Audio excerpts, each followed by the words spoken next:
Welcome back to Tide Pod on the YouTube home of Tide Illustrated. Jack Knowlton and Tony Tsoukalis back again. We are almost to March, Tony, and Alabama looked about as strong as you could have wanted for a team about to enter the great month of March. Absolutely dominated Mississippi State 111-73. We've got some bigger kind of takeaways to talk about it, but obviously a pretty big statement to make considering Alabama's going to have 3 games here now against top 5 competition. Of course, at Tennessee, we'll get into that at the end. Then home against Florida, who's number 3, and the rematch against number 1 Auburn. So, from a scoreline perspective alone, it was a very dominant win, and I think a dominant win at a good time considering the schedule. And that's just kind of where I want to start. Obviously, I think most people by this point will have watched the highlights, read our stuff on Tide Illustrated, which go over there and do that if you have not. But, kind of just getting right into some bigger takeaways from this game, Tony. To me, there was a lot of talk. I think Nate was even asked about it. I think Chris Jans, Mississippi State's coach, which credit to him for having some respect to some Alabama questions because he is 0-5 against Nate Oates now, 0-6, I think now. Since he's taken over Mississippi State. And, he was kind of asked, Nate was asked, is this Alabama team, can anyone beat Alabama when it's churning the way it's churning? I mean, they scored 111 points. They, gave up, I think it was a 0.75 points per possession on defense in the first half, just absolutely shut Mississippi State out of the game in the first half. And I kind of want to pitch that to you off the jump here. I mean, thinking about that performance, having watched it, is that the most dominant Alabama's ever looked to you? And do you think if they can sustain that, I mean, are they unstoppable? Yes. If Alabama shoots 22, if Alabama makes 22 threes in a game, they will not lose. I don't care if they're, playing, Duke or the G League team in Auburn or the, the best defense in college basketball. I don't care. They're going to win. But I just don't know if they're going to get 22 threes against a team like that. Look, this is probably the most dominant I've seen Alabama play this season. I think you'd maybe rival it with the Oklahoma game. There's also a mix of how bad was Mississippi State, because yes, Alabama was great. They were shooting, they were clicking. Mark Sears was distributing. And it's everything you wanted to see. The defense was there too. It wasn't just offense. They held Mississippi State to 73 points. So that was all there. I think at least some of it, and I'm not trying to just really downplay what Alabama did, but at least some of it was Mississippi State just didn't have a good game either. I don't expect Alabama might have turned things around. The 2 good wins against Kentucky and Mississippi State. That being said, you're foolish if you think they're going to come in and replicate that at Tennessee this weekend. That's just, Tennessee's a better team. They're going to play better defense, and they're not going to let. I mean, how many times did Mark Sears get an open 3? Just a totally open 3. That should never happen if you're on the other team. So the 3-guard lineup is working, I think, and we will get into that. And there's a lot of positives. I'm not trying to put a wet blanket on Alabama's success, because it is worth celebrating, and they're really good. But I caution not to get totally carried away with a performance like that, because I think at least some of it was Mississippi State. I think that's absolutely fair to say. Mississippi State lost to Oklahoma in the lead up to this. I think they do have some things to figure out internally for them. I think too, we've seen the benefit of foul trouble, right? In these last 2 games, you have Josh Hubbard picking up 2 early ones, and he had to sit on the bench. I think Alabama deserves a lot of credit for how they defended him, held him to 6 points in the first half. That was a big point of emphasis for Nate. Obviously, he scored 38 the last time the 2 teams played. Didn't want that to happen again, but we've seen now he gets into foul trouble. Otega Owe, Kentucky's leading scorer, gets into foul trouble for them and can't really have an impact. So I think you've seen the impact of drawing some guys into foul trouble when it comes to stopping team's leading scorer, which I think is a big thing. But you're right. I think Mississippi State has some regroupings to do internally for them, but still very much a tournament team. And you're right. That's not to take away from what Alabama was doing. And I think that is a good place to segue to, is that 3-guard lineup. I mean, I'll let you share the Mark specific stats here with this guard play, but him, Aiden Holloway, and LeBaron Philon combined for 20 of Alabama's 28 assists. They had 28 assists as a team to just 11 turnovers. And Chris Youngblood, I mean, I don't know if it's the Bulldog logo. My theory is that it's the black Mississippi State jersey because they wore those twice when they wore them both times when they played Alabama. Chris Youngblood combines for, I think, 47 points in his 2 games against Mississippi State. I don't know if he just hates Mississippi State, what it is, but he had a fire lit under him. 7 threes, 27 points to lead all scorers. Mark had 21. LeBaron 10, 5, and 2 turnovers. I mean, it is clicking on all cylinders for that guard unit right now. And I think the big thing, to go back to the top of that, and like I said, I want you to say Mark's numbers because there were some really interesting ones that you brought up to Nate after the game. But it's clicking on all cylinders, and it's the playmaking, it's the efficiency, all of that stuff was working, and they weren't turning the ball over. And when that kind of offense is humming, these are the results you're going to get no matter what defense you're facing. Yeah, I think that the most encouraging thing for me, and like you alluded to with the Mark numbers, is just the assists. And it's kind of funny because I think the 3-guard lineup, when you look at it, was designed to get him more shots and maybe take away some of the point guard responsibilities, or maybe at least distribute them between him and Phylon, and it's done that. But we've also seen Mark Sears distribute the ball better now that he has guards that can shoot alongside him, and so I think the 3-guard lineup has also helped Mark become a better point guard and facilitate the ball better. And I mean, like some of the stats that I came up with was Alabama over Mark's 3-year career with Alabama. They're 9-0 when he has 7 or more assists. And then look, the 2 times he's had 10 assists this season have been the blowout win a few days ago against Mississippi State, and also the SEC season opener against Oklahoma. So if you look between those two, the Alabama's combined margin of win is 66 points. So I mean, there might be something to getting Mark to pass the ball a little bit more. Alabama's obviously at its best when he's an elite facilitator for sure.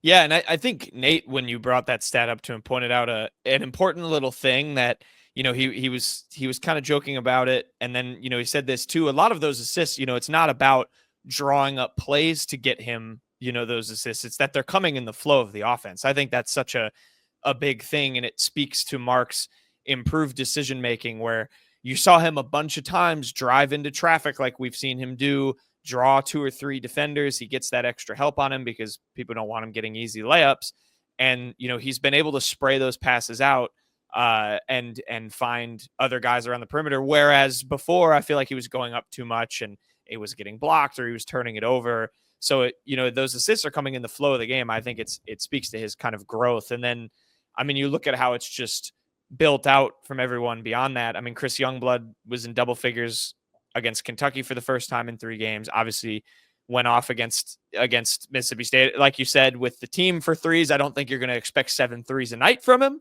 But, if he can give you 10 points on 2 made threes, like that's absolutely great for a guy who's going to work off ball. Aiden Holloway is finding a kind of synergy, I think, with doing playmaking and scoring himself when he comes in. And then Phylon, we talked about the turnover stuff before, but to limit himself to 2 and get those 5 assists, I think is big for him. So yeah, it's just all kind of building out, I think, for Alabama. I don't know if you have any thoughts in addition to Mark, maybe some of those other guards, but then I guess the 2 threes a game for Youngblood. I actually think 3. Like I think anywhere from going 3 of 5 to 3 of 9, I think is where like you kind of expect him to be. On a good night, maybe he's hitting 60%. Like I think for Aiden, you've seen a lot of 3 of 5 nights. But if Youngblood's shooting 5, you expect him to make 2 or 3. But if he's shooting 7 or 8, you probably expect him to make at least 3 of those. And so, yeah, I mean, that's 9 points right there. And it's not like he's only capable of hitting threes too. So, I mean, that's definitely what he does, but he did get to the line for 6 free throws as well on top of that. So, I think Youngblood, they can continue to get that from him. I like the going back to the assist, right? You had 5 assists from Phylon, 5 assists from Holloway in that game as well. When you look at it, Alabama had, what did they have? 28 assists. I mean, Of course you're going to score 111 points when you have that many assists. So I think just being able to, have those different options to turn to is so key. And I think we saw a lot less of Sears just trying to do hero ball and running aimlessly into a crowded corridor. I think that's that's been his biggest flaw this season is just that he's just kind of like ran into a crowd and tried to get a foul. And I think you're seeing less of that. I think he's having a lot more trust. He's got to trust LeBaron, he's got to trust LeBaron the same way he trusts Aaron Estrada. And I think he's starting to do that. And so, I think, between, I guess, really those four guards, right? You got Sears, Youngblood, Philon, and Holloway. If they're all kind of interchangeable and you can play three of them on the court at the same time, I think that's a really good recipe for success. The synergy is working, the offensive leverage, whatever buzzwords you want to throw at it. Those guys, I think, are all finding their footing and their place, from a backcourt perspective. But kind of building on that, I think another reason Alabama was able to score 111 points, and Nate Oates brought this up after the game, was it also is bringing out, a little bit more efficient scoring from a guy like Jaren Stevenson. And I think he was someone he spotlighted.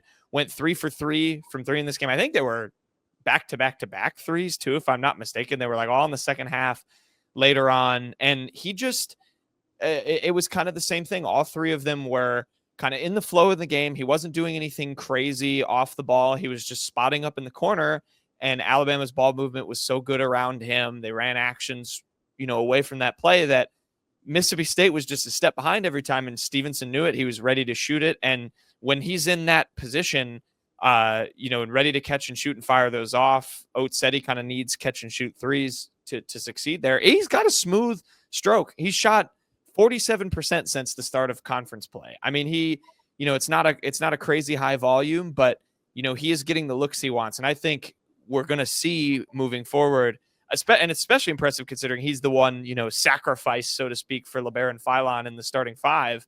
I think we're going to see a much more efficient Jaren Stevenson, on both ends. Nate talks all the time about how the offense feeds the defense, whatever. If you get lost in the game, I think is always what he uses. But I thought Tony Jaren was really efficient in this game, and I think that's really exciting in terms of adding him to that X factor list with guys like Mo and Aiden off the bench as you stick with this lineup. And we're seeing an improved. It's not to the extent of Jaren. I don't feel as confident with Mo shooting a three as I do with Jaren, even though sometimes I don't feel confident with Jaren shooting a three. But you are seeing an improvement in Mo's 3-point shooting, and so maybe this helps accelerate that as well. I think Nate Oates talked about that being the next step in Mo Diabate's development is adding a little bit more 3-point presence to his game. And I think, what is he averaging? It's something like 33%, but it's a very low volume. I think if you could get Mo to shoot 32 on a higher volume, then I think you've got a really, really good player, not just this year, but for next year as well. I will say, as encouraging as it is with Jaren and Mo, something we talked about before the show, with Grant Nelson, for whatever reason, this magic mojo hasn't been working. Since making the switch, he's kind of seen his numbers just trail off. And I wonder if he's getting a little bit lost in the mix here, in terms of, this seems to be working for Alabama. Even the Missouri game from an offensive standpoint seems to be working for Alabama. But with Nelson, you've had three of his worst games. And, we were talking, you could say the extra defensive responsibility of having to be a big without the help of Jaren. Jaren did help defensively. And so now it puts a little bit more pressure on Grant. And is that taking away from his offense? Well, we'll have to see. Theoretically, Grant Nelson can also, he doesn't have as pretty of a shot by any means, but he can also hit the threes. We've seen him do that. The same benefits that Jaren and Mo are getting out of this theoretically could go to Grant. It just doesn't seem like they have been lately. And so I wonder if this is going to maybe, I don't want to say phase him out, but is his importance kind of declined with the 3-guard lineup? Yeah, it's a really good question to think about, because I think you're right. For some reason, he just has kind of continued to be in a funk. And like there sort of is a lack of aggressiveness that, we saw it obviously a bunch last year throughout the NCAA tournament. We saw it, the best example is probably against Kentucky, right? Where he scores 19 in the first half. And, his whole deal offensively is that, he kind of can draw matchups out to the perimeter. And it's not necessarily with a threat of the three, because I think you're right. Like the thing about Jaren and Grant, that's the difference for me, is that Jaren's shot mechanics, and we won't get too into the nitty gritty with that, but his mechanics are a lot better. I think he can get shots up quicker.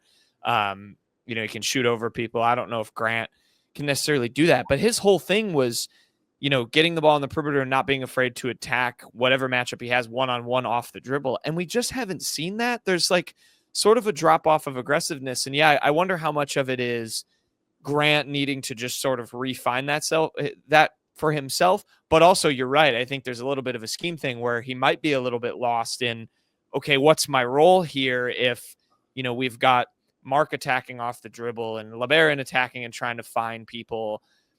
How do I kind of fit into this mix? And then the other interesting part too, and Nate brought this up, was when you go with those 3 guard lineups, you go a little bit smaller, you sacrifice a little bit on the defensive end. I mean, I don't think it was a secret that Grant's offense was lost at times last year when he had to play the 5 so much. And, when he has to do that again in some of these smaller lineups, does that, take some of his energy away from the offensive end? Does that limit him a little bit more? So these are questions. I don't know if I really have the answers right now. I think we just kind of have to see.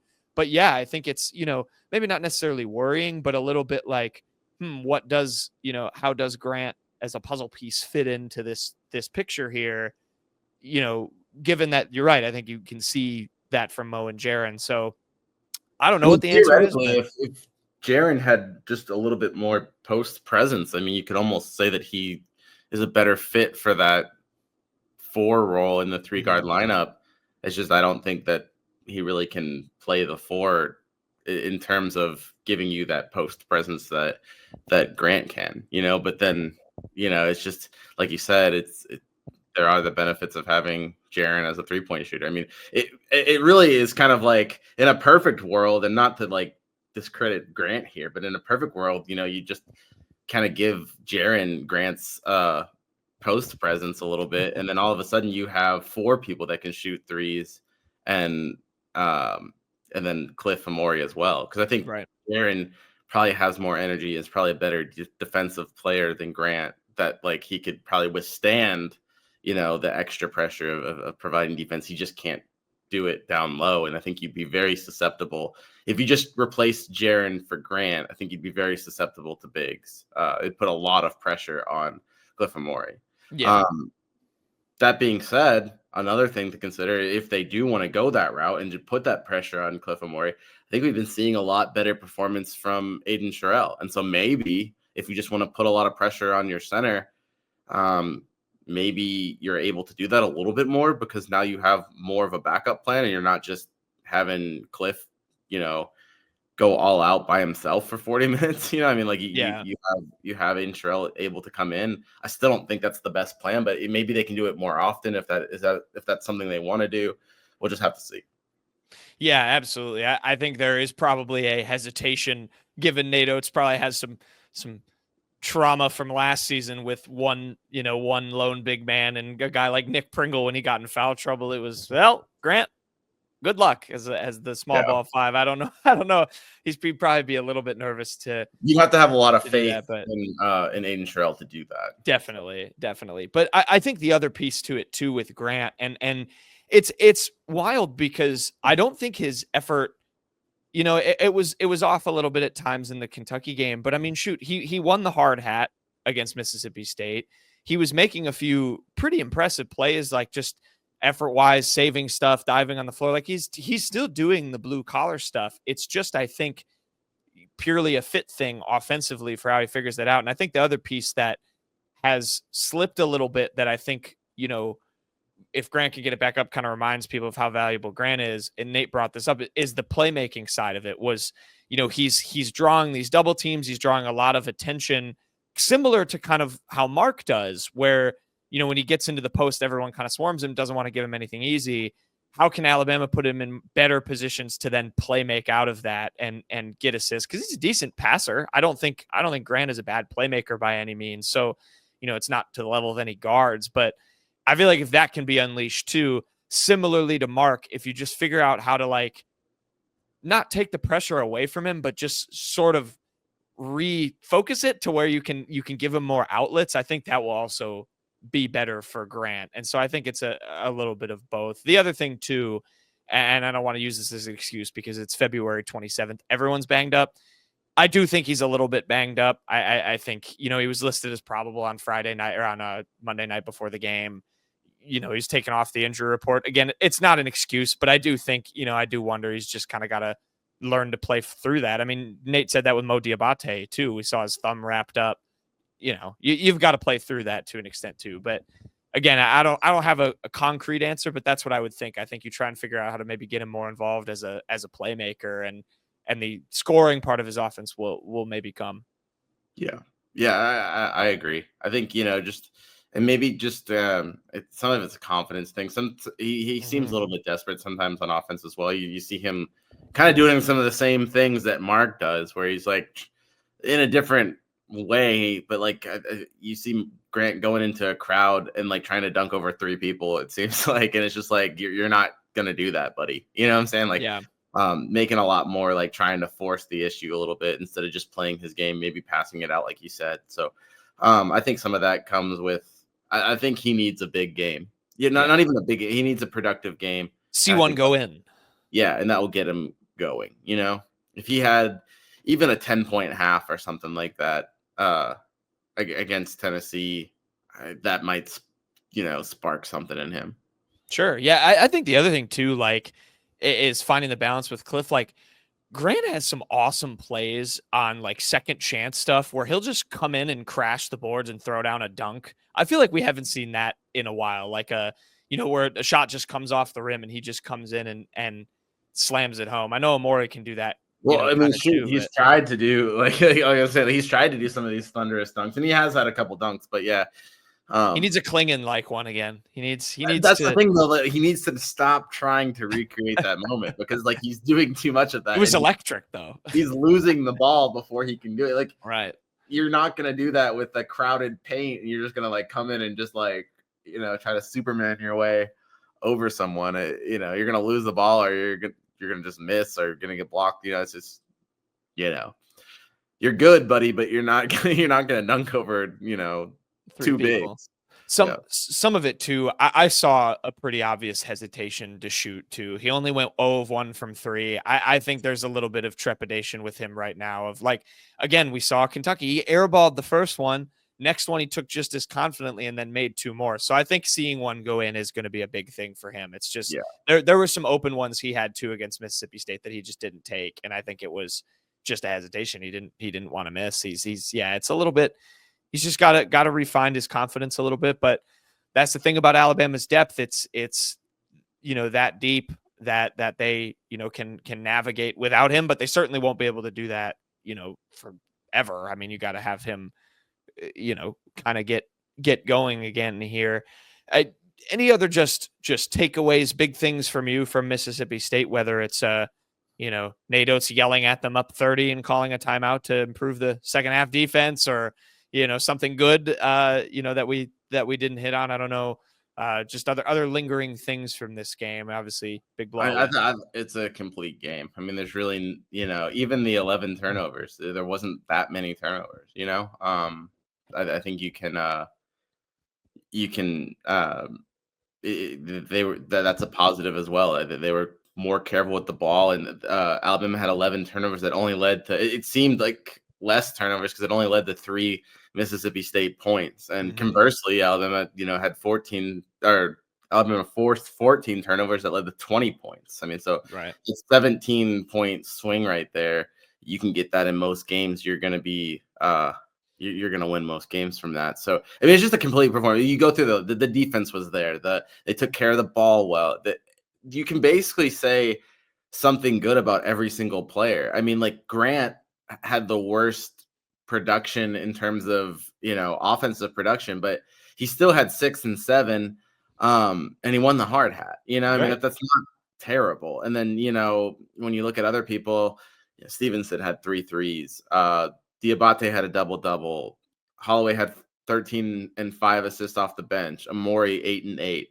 And then you've obviously got, Phylon 10 points, 5 assists. That's pretty solid. Your guy Sherrill 7 and 3 in 13 minutes. Yeah, there you go. I mean, and he looks better than that actually. I mean, like 7 points in 13 minutes is nothing to turn your nose at, but it seemed like he made even more impact. It seemed like he had more than the 3 boards. That's actually the surprising thing for me. But yeah, like everybody played, and then obviously Sears and Youngblood were next level. So it's not always going to be like that, but it's good that you have a positive from everyone heading into a 3-game stretch that's just going to be absolutely brutal, beginning with a really tough trip to Tennessee. Yeah, and we can get into Tennessee. I do want to just add one thing to your point about the turnovers too, and it is a real thing when you have the fastest tempo in the country and can get out and run in transition. If your transition offense starts out really good, it can turn into really good transition defense, and that's I think the thing that qualifies your point about the 14 or what was 11 turnovers for Alabama that only turned into 3 Mississippi State points. If you're able to get back on defense after a mistake and get a stop, you're going to be able to run back and forth all day long when you play as fast as Alabama does. And it means subsequently that you don't need to generate a million turnovers to win a game, because you're going to be so efficient at scoring off the ones you get that it's going to become a separator against good teams. So I think that's a big thing too for this team playing into its style and its speed and all that stuff. So I think that's big. You mentioned the gauntlet. I feel like I've said the word gauntlet more times in my life in the last month than I have in. Yeah, we need another previously. We need to reach into our bag and we're gonna ban the word gauntlet for both of us.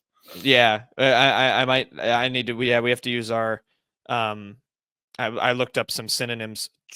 Challenge, onslaught. I don't know. I like onslaught. Onslaught's pretty good. Trial, ordeal, crucible. Oh, I get crucible is a good one. Anyway, baptism by fire. It will be a baptism by fire for Alabama to end the regular season. That sounds first dramatic if we start calling it like this upcoming baptism by fire. Actually, it wouldn't really be a baptism by fire. They've already been baptized. Yeah, really. Yeah, that really wouldn't be inaccurate. It'd be if they start. If they we'll started workshop like this, then yeah. We'll workshop. You'll start seeing some synonyms pop up on Tide Illustrated. So go subscribe. But they begin 3 games against top 5 opponents. They play number 1 Auburn to end the year, in the regular season at least. Number 3 Florida at home, but before that we'll go to Knoxville, Tennessee, 3 p.m. on ESPN against the Vols. Thompson Bowling Arena. I think the Food City Center at Thompson Bowling Arena is the now new official moniker, which is corporate stooges. But a very, very interesting game. I'm really intrigued by this. Tennessee has the best defense in the country. They're number 1 in defensive rating. They give up roughly 87.5 points per 100 possessions. So if you want to qualify that, that's a 0.87 points per possession. That's very, very good. They block the hell out of the ball. They rebound it very well on both ends. They're a very good team. They come in. They're 2 spots behind Alabama in the SEC right now, 23-5, 10-5 in league play. They did not lose in non-conference. They've dropped games, 2 to Kentucky, 1 to Florida. They lost I clicked on Texas's thing by accident. Almost said they lost a bogey one to Texas.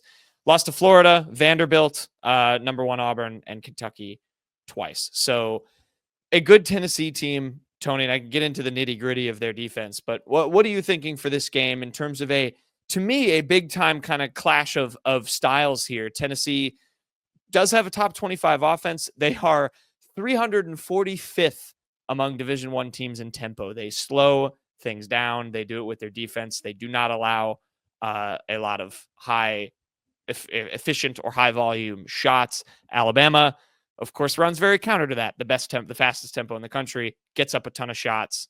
The best team scoring inside the arc this season. What do you think when you think about that clash of styles meeting up on Saturday? What I hope is that from an Alabama standpoint is that I hope they don't try to go bigger to compensate for Tennessee. play your game. Be the smaller team, and make it that clash of styles. Make Tennessee. So often, I feel like Nate Oates gets asked, okay, you're playing a smaller lineup. Are you going to go with a smaller lineup? Or you're playing a bigger lineup? Are you going to put in an extra big? No, like just this is working. Go with it. Make Tennessee run. And play your game. I think the mistake Alabama could make is trying to I don't know, compensate for, like you said, Tennessee can block the ball. I say go for it. I say challenge them. You're going to lose the points in the paint. So what? They lost the points in the paint 40-28 against Mississippi State. Didn't hurt them at all. So I'm okay giving up that battle if I'm Alabama, and just as long as I'm playing my style, playing fast and getting shots up. I completely agree with you. I think this is going to be a clash of styles in the most true sense. I don't think either team should try and compensate for each other. I think it's going to come down to which one imposes its will better. And interestingly enough, I mean, Tennessee has played Florida twice and Kentucky twice, which God bless them for that. But I mean, and it was against Florida, it was two completely different games. The first one, Florida won by 30. They did that by moving the ball. They had, I think, 14 or 15 assists and hitting shots. In the second game, Tennessee beat them by 20, and it was, I think, 5 assists for Florida. They had they didn't have a bunch of turnovers, but I shot just woeful from 3, woeful from 2. And that is how Tennessee beats you, is it makes shots difficult. And so I think if you're Alabama, emphasizing ball movement, tempo, establishing your pace, you're going to be able to find success against Tennessee. They're not like a Missouri defensively or a Vanderbilt defensively. They don't force a million turnovers to beat you. They slow you down. They force you to take bad shots. They block a lot of shots. They are, I think, 3rd in the country in block percentage. Alabama struggled on layups against Auburn, 46%. Auburn's another team very high in block percentage. I think that needs to be the biggest thing is, you have to have your shots around the rim go.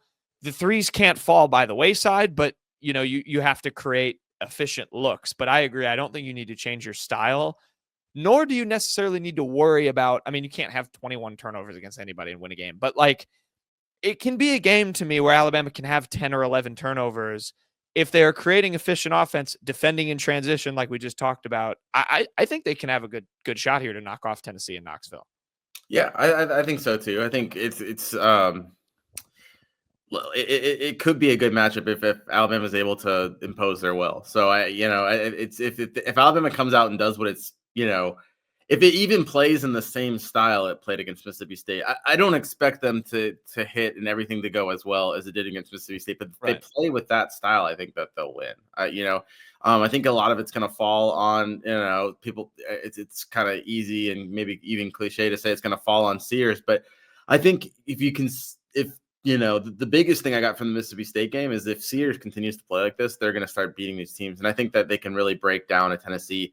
If Sears plays, not only to a high level, but a mature level, and he kind of dictates the game. I think a lot of Alabama being able to take the game to Tennessee is going to come down to Sears' facilitating and his decision making and just his veteran presence on that team. So I think he can do it. I think he's kind of maybe turned the page since that Auburn game.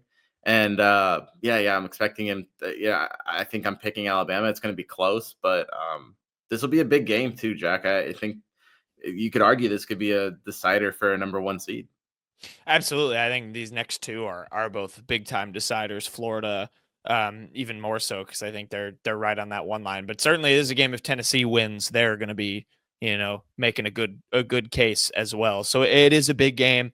I think you're exactly right. It's going to be down to which team stars, embody their team style and kind of embrace those things. Because of course, Alabama also defensively needs to continue this trend of playing well against team stars. Tennessee, they don't have a Dalton Connect, which, maybe you're happy if you're Alabama or really anybody in the SEC because he just tormented the league when he was there last year.